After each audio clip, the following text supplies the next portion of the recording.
이사야서 구약성경 1033페이지 53장 3절에서부터 6절 말씀.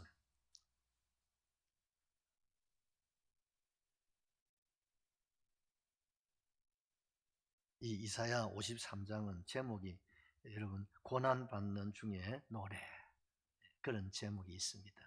주님의 고난받으심을 예수님이 탄생하시기 약 700년 전에 하나님은 이사야를 통해서 우리에게 너무 자세하게 보여주셨거든요. 우리 3절부터 6절 우리 교독을 한번 같이 하시죠. 뜻을 생각하면서 읽으셔야 됩니다. 그는 멸시를 받아 사람들에게 버림받았으며 강고를 많이 겪었으며 질고를 아는 자라. 마치 사람들이 그에게서 얼굴을 가리는 것 같이 멸시를 당하였고 우리도 그를 귀히 여기지 아니하였도다. 그는 실로 우리의 질고를 지고 우리의 슬픔을 당하였거늘 우리는 생각하기를 그는 징벌을 받아 하나님께 맞으며 고난을 당한다 하였노라. 계속요. 그가 찔림은 우리의 허물 때문이요 그가 상함은 우리의 죄악 때문이라. 그가 징계를 받음으로 우리는 평화를 누리고 그가 채찍에 맞음으로 우리는 나음을 받았도다. 계속해서요. 우리는 우리는 다 다 양 같아서 그릇 행하여 각기 제 길로 갔거늘 여호와께서는 우리 모두의 죄악을 그에게 담당시키셨도다. 아멘. 우리 교회 1분 구원의 핵심 요절이 이사야 53장 6절 말씀 여러분 잘 알고 계시죠? 자, 오늘 저녁에는 예수님이 당하신 수치와 멸시, 이런 제목으로 말씀을 드리고자 합니다. 우리 제목 한번 기억하실까요? 예수님이 당하신 수치와 멸시. 우리 예수님이 주일날 어린 나귀 새끼를 타시고 예루살렘으로 입성을 하시게 되어질 때 그 수많은 인파들이 예수님이 가시는 그 길을 양쪽에서 환영을 하면서 종려나무 가지를 흔들면서 다윗의 자손이여 호산나 다윗의 자손이여 우리를 구원하소서. 열광의 열광을 다 온 이스라엘이 소동이 일어났고, 그래서 대제사장과 종교 지도자들이 야 이거 놔뒀다가는요 이제 우리는 이제 우리 시대는 끝나버리고 이제 예수 시대가 오겠구나. 안 되지. 저분을 무슨 수를 쓰더라 죽여야 돼. 이렇게 되는 거예요. 그러나 주님은 개의치 아니하시고 주일 예루살렘 올라가시고 그 다음에 주무시고 또 월요일날 올라가시고 그 기사가 신약 사복음서의 3분의 1이 여러분 엄청난 양을 할애를 해가면서 아주 소상하게 기록을 하고 있어요. 그런데 말입니다. 오늘 수요일 날에 대해서는 무기록의 날, 신학자들은 이 날을 이끌어서 침묵의 날 이렇게 했어요.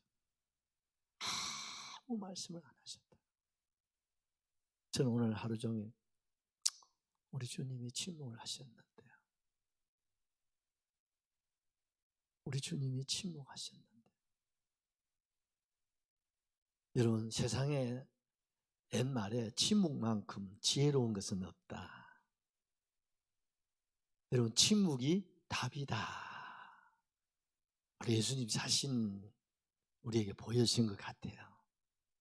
세상은 너무 말이 많아. 거기에 대해서 주님이 해명을 하지 않았어요. 변명도 하지 않았어요. 억울하다고 말씀 한마디 하지 않았어요. 이제 내일이면 주님이 체포되고 밤중에 끌려가서 고난을 당하여 그리고 금요일은 십자가에 달리시고 그렇게 열렬히 환영하는 사람들이 하나같이 언제 호산나 했냐는 식으로 십자가에 못 박으라고 온 이스라엘이 여러분 얼마나 여러분 종교 지도자들이 운동을 했으면 완전히 뒤바꿔 놔버렸어요. 완전히 뒤바꿔서 호산나 다윗의 자손이 아니고 이제는 예수를 십자가에 못 박아 죽여야 된다고 이렇게 이게 세상입니다, 여러분. 여론이 이렇게 중요한 거예요. 여기에 대해서 주님의 가타부타. 왜? 주님은 뭐하러 올라오셨습니까? 십자가. 주님 십자가 지려고 오셨기 때문에 당연하게 받아들여요. 당연하게 받아들여요. 왜? 십자가 아니고는 우리를 살릴 길이 없기 때문에. 왜 오늘 이제 내일이면 이제 체포되고 이제 죽으실 것을 생각하시면서 주님도 사람이잖아요.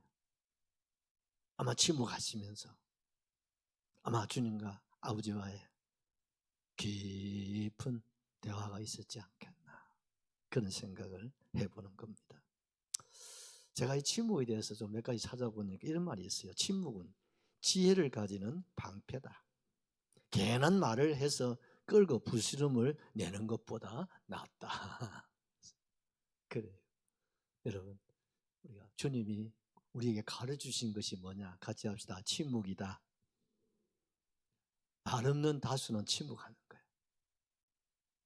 여러분, 우리가 하나님 앞에서 좀 침묵할 수 있기를 바라요. 우리가 그것이 하나님의 선하심의 뜻을 이루어가는 길임을 생각을 할 수 있기를 바랍니다. 그렇지만 세상은 뭡니까? 아래 제가 월요일 설교 시간에 말씀드렸죠. 세상은 주님을 배신하고 배반했어요. 기가 막히는 건 한 사람도 주님을 따르는 사람이 없었다는 거예요. 어떻게 그렇게나 따르던 모든 제자들이고 사람들이 한결같이 다 떠나고 배신하고 배반하고 등을 돌리고. 왜? 위협이 찾아오니까. 혹시라도 주님의 십자가가 나한테 혹시라도 뭐가 불똥이 튀지 않을까, 다 배신하고 배반해버려요. 그게 세상이에요. 그렇지만 주님은 그 배신과 배반을 서운하게 생각하죠. 주님이 내 이놈들 책망하지 아니하시고, 부활하신 예수님이 그 배신 배반한 자들 하나하나를 찾아서 다시 예루살렘으로 불러드립니다. 할렐루야. 누가? 예수님. 그리고 그 배신 배반 그들을 어떻습니까?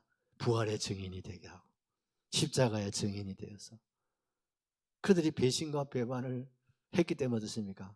받은 그 은혜, 사랑을 생각하면서 여러분 12사도가 다 사도 요한 산순교자고 다 순교하면서 복음을 전합니다. 아멘이시죠? 그래서 주의 복음이 여기까지 전파된 줄로 그렇게 믿습니다. 주님이 또한 배신, 배반만 당하신 것이 아니라 오늘은 두 번째로 정죄와 어떻습니까? 멸시, 천대를 받으셨다는 것을 좀 생각하면서 기도를 하고자 하는 거예요. 참 주님의 그 고난을 보면 전인격적으로 받은 고난이다, 그렇게 말씀을 드릴 수 있어요. 첫째는 뭔가 영적인 고난, 하느님으로부터 버림받는. 여러분, 부모로부터 버림받는다 하는 건요, 정말 감당할 수 없는 겁니다. 여러분 아시죠?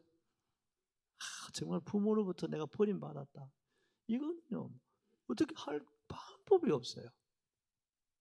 예수님은 하나님으로부터 버림받은 거예요. 누구 때문에? 자기 죄 때문에 아니에요. 우리 죄 때문에. 죄 없는 분이 죄인이 되는 통에 하나님은 죄인과 함께 할 수 없으니 하나님은 죄인 예수님을 버릴 수밖에 없는 거야. 주님이 그게 더 고통스러웠던 것 같아요. 그 다음에 정신적인 고난이에요. 그게 뭡니까? 배신과 배반. 그리고 뭡니까? 수치와 멸시 뿐만 아니라 그 다음에 정죄를 받았다는 거예요. 여러분, 어떤 육체적인 어떤 고문보다도요 정신적인 고문이 더 크다고 그래요. 옷벗김을 당한다든지. 생각해 보세요. 앞도 하나 가려주지 않고 어떻게 예수님을 그렇게 할 수 있습니까? 하여튼 멸시 천대라는 것은 십자가라는 주님이 다 받으셨다는 걸 여러분 우리가 알고 계시잖아요. 이사야 53장 11절을 하나 보십시다. 그가 자기 영혼에 수고한 것을 보고, 지금 이사야가 700년 후에 될 예수님을 보고 얘기하는 거예요. 자기 영혼에 수고한 것을 보고, 누굽니까? 예수님이 우리를 위해서 전인격 고난, 영적으로 하나님 버림받고 정신적으로 수치, 멸시, 천대, 정죄 이거 받고, 육체적으로는 잘 알잖아요. 가시관, 채찍, 말로 다 고통. 죄인이 받아야 할 것이라면 전인격적으로 모든 것을 주님이 다 감수하셨다 이 말입니다. 그걸 말하는 거예요. 자기 영혼에 수고한 것을 보고 만족하게 여길 것이다. 그걸 주님이 만족하게 여기세요. 배신, 배반. 제자의 배신, 배반이 아니라 죄인이 배신하고 배반하는 거죠. 멸시천대 십자가. 그래서 주님이 그 모든 배신, 배반을 배은망덕으로 생각하지 않고 주님이 다 그래 내가 받아야지.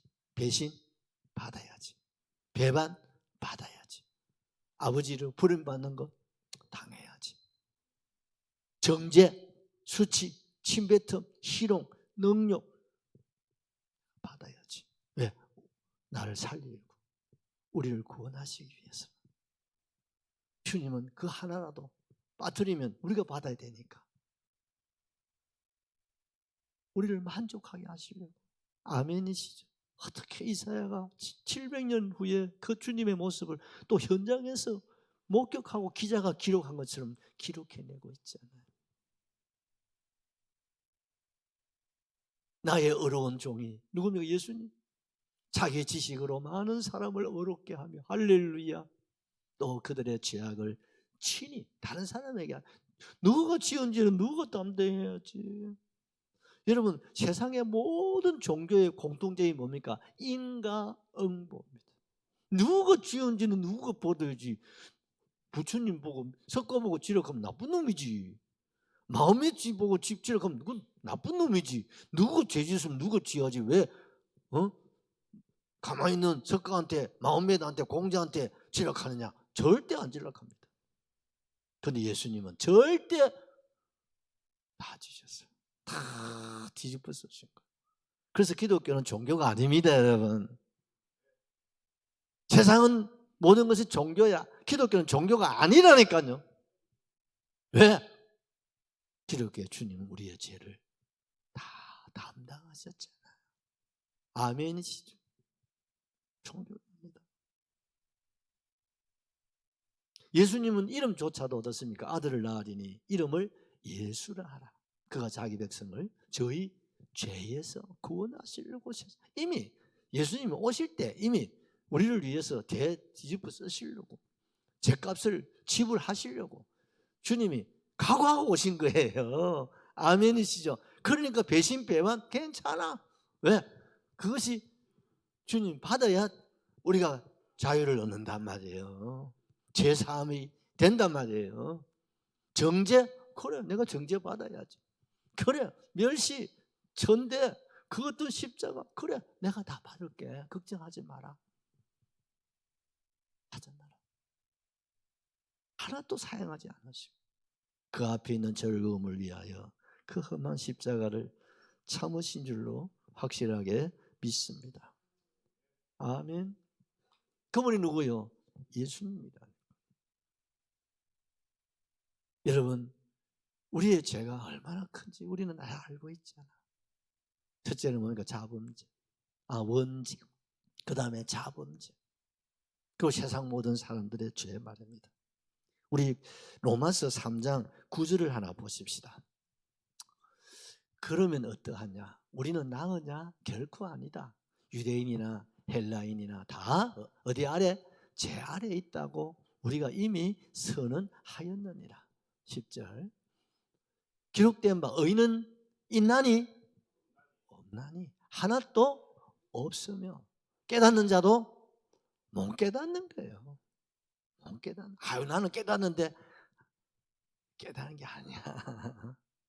찾는 자도 없고 12절. 다 치우쳐서 함께 무익하게 되고 선을 행하는 자는 없나니 하나도 없도다. 세상에 그렇다. 그것이 우리 모두의 모습이다 이 말이죠. 그럼 어떻게 해요? 그래서 어떻습니까? 저주를 받게 되고. 저주가 뭡니까? 하나님의 사랑에서 끊어지는 게 저주거든요. 그래서 어떻습니까? 영영한 불못에 가서 영원히 죄값을 치러야 마땅한 저와 여러분이 다 돼버리는 거예요. 구원받을 자가 이 세상에 있어요, 없어요? 하나도 없어요. 왜? 원죄, 자범죄, 세상죄로. 근데 하나님은 우리 그냥 인과응보로 놔둘 수는 없잖아요. 하나님은 종교가 아니라니까. 그래서 하늘 보좌라도 내려놓고 이 땅에 이렇게 오셔서 배신과 죄인이 받는 배신, 배반, 정죄, 수치, 멸시, 천대, 뭐 육체적인 고통은 뭐 그거는 기본이고 다 주님이 받으셨다. 우리 이사야 53장 6절을 하나 보실까요? 우리는 다 양 같아서 그릇 행하여 각기 제 길로 갔거늘 여호와께서는 우리 모두의 죄악을 누구에게? 예수님에게. 어떻게 해요? 죄는 누가 짓고? 우리가 짓고. 값은 누가 지불하고? 예수님이 다 전인격적으로, 영적으로, 정신적으로, 육적으로 죄인이 받아야 할 그 모든 것을 주님이 다 계산을 끝냈었다. 아멘이시죠? 여러분 시편 22편 6절에서는요 이렇게 고백하고 있어요. 시편 22편 6절 우리는 벌레요 사람이 아니라 사람의 비방거리요 백성의 조롱거리니이다. 누가요? 예수님이 벌레 취급받았다. 이사야가 그렇게 고백하는. 예수님 뭐 취급받았다고요? 하나님이신데. 누구 때문에? 나 죄 때문에. 우리 죄 때문에 주님 벌레 취급받았대. 사람이 아니라는 거예요. 사람 대우 없었다는 거예요. 예수님이 어디 사람 대우 받았어요? 태어나실 때 사람이라면 어떻습니까? 아, 난다 하면 내 안방을 내줄 수 있잖아요. 그것도 고향에 와서 말입니다. 아마 우리 집사님, 권사님, 성도님이라면 어떻습니까? 우리가 밖에 나가서라도 다 받아들였을 거예요. 그치? 근데 그 시대는 얼마나 아꼈으면 그지? 우리 지영이 같으면 아마 막 집 통째로 내놨을 것 같아. 그렇지? 당연하지. 남이라도 그렇지 않습니까? 남이라도 그랬을 거예요. 근데 그 시대는 그런 사람이 하나도 없었다. 정말 모진 세상이에요. 어쩌면 오늘 이 시대가 아닌가 싶어요. 사람이 아니라 비방거리요. 조롱거리. 누가? 여러분 예수님이 조롱거리 비방거리가 있었나요? 험도 티도 없는 분을 갖다가 얼마나 부풀어 가지고 막 그렇게 없는 걸 있는 것처럼 막 짐소 씻겨 가지고 죽일 놈이라고 막 덮어 씌우니까요. 근데 주님이 침묵하시잖아요. 얼마든지 천군 천사를 동원할 수도 있고 주님이 변호할 수도 있는데 하지 않아요. 왜? 그걸 다 우리가 죄를 뒤집어 쓰시려고 오셨으니까 한마디도 말씀 다 재판정에서도 침묵하시다. 그 만약에 주님이 그거 아닙니다 거절했더라면요 우리가 받아야 돼요.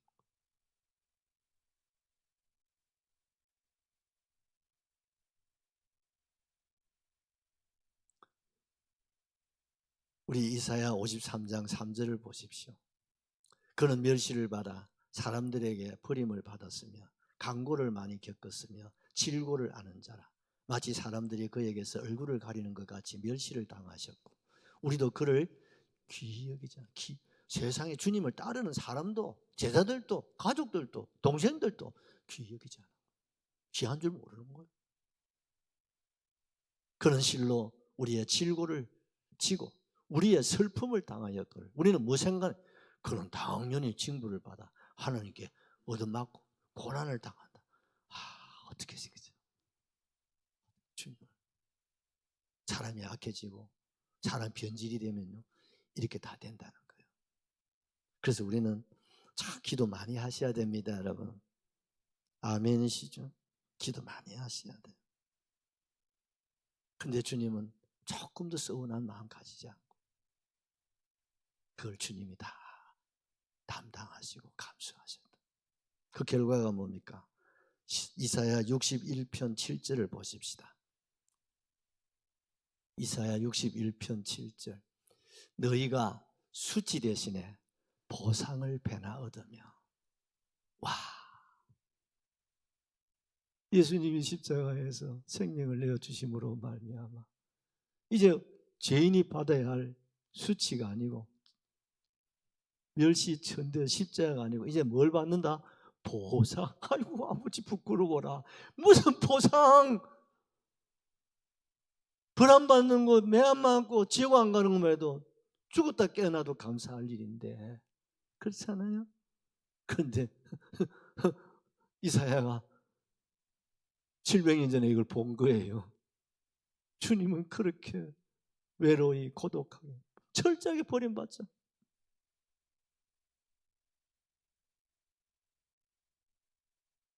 그 결과가 뭡니까? 우리에게 보상을 받는다. 뭐 손해본 게 있어야 보상을 받을 거 아니에요. 뭐 희생한 게 있어야 보상을 받, 뭐 쌀값이 있어야 보상이 있는데 그게 없는데도 보상이 없는. 누구 때문에? 예수님 때문에. 할렐루야.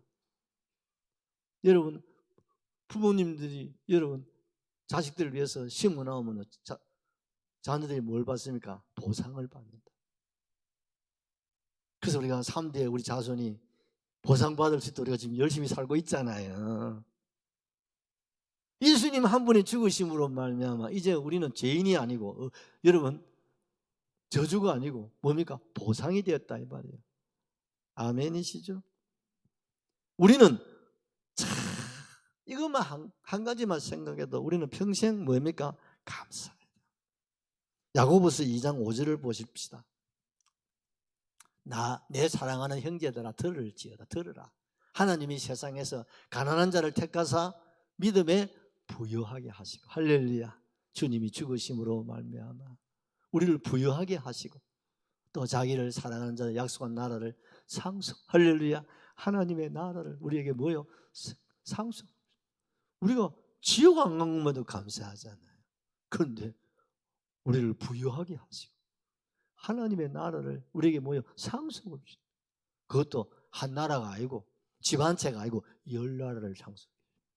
5나라를. 이게 말이 됩니까 이게? 이 말이 되는 소리입니까? 전혀요.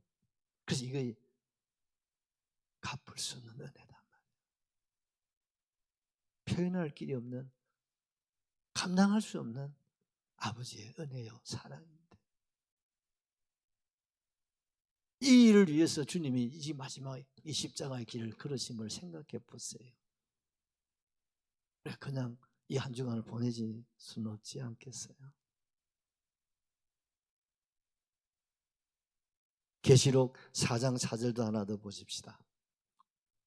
또 보좌에 둘러 24 보좌들이 있고 그 보좌들 위에 24 장로들이 흰 옷을 입고 머리에 금관을 쓰고 앉았더라. 이게 웬일입니까? 지옥 안 간 것도 감사한데 아이고 세상에 우리 주님 보좌 좌우에 24 장로의 반열에 여러분 우리를 앉혀주시겠다는 거예요. 아멘이시죠? 세상에 이런 보상이 있습니까? 세상에 아무리 보상이 많다 이런 보상은 없을 것 같아요. 계시록 7장 9절도 하나 더 보십시다. 이 일 후에 내가 보니 각 나라와 족속과 백성과 방언에서 아무도 능히 셀 수 없는 큰 무리, 이건 성도들 우리를 다 말하는 거예요. 큰 무리가 나와 뭘 입고? 흰옷을 입고. 할렐루야. 흰옷은 승리를 말하는 거예요. 부활절에 옛날 우리 어머니들이 하얀 흰 한복을 입고 나오셨잖아. 승리의 주님 찬양하는 감사하는 마음으로 흰옷을 입으시고 여러분도 가능하면 그러시면 좋겠어요.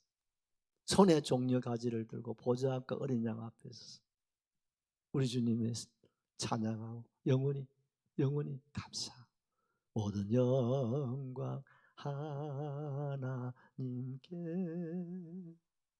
그래서 천국 가면요 영원히 주님을 찬양하는 거예요. 뭡니까? 감사하는 거지. 우리 하나만 잡고 찬양하시죠. 로마서 5장 2절. 그가 찔림은 준비해 주시고 또한 그로 말미암아 우리가 믿음으로 서 있는 이 은혜에 들어감을 얻었으며. 할렐루야. 이제는요 내 공로, 내 힘, 내 의로 천국 가는 거 아닙니다, 여러분. 뭐예요?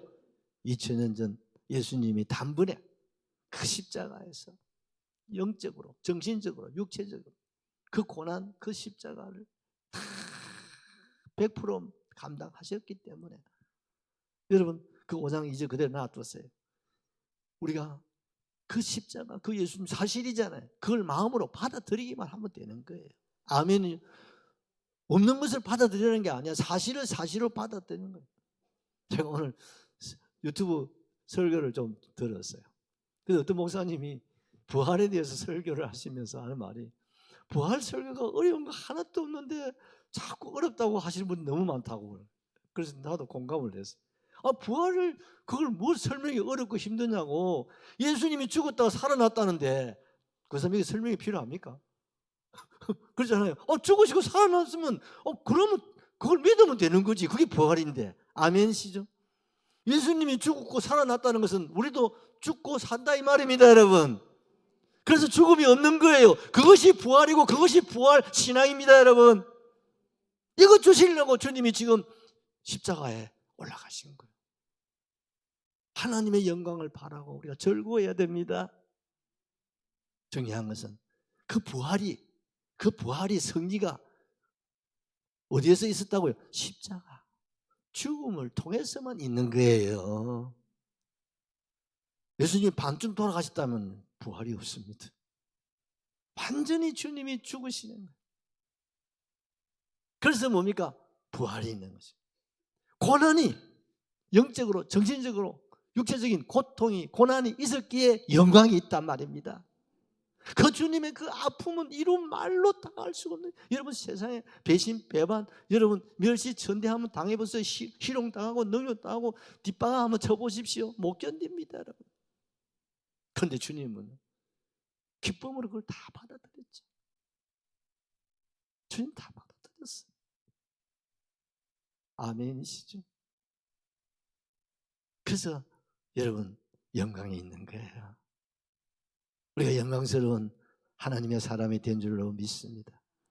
그래서 바울은 나의 나 된 것은 하나님의 은혜로 되었도다.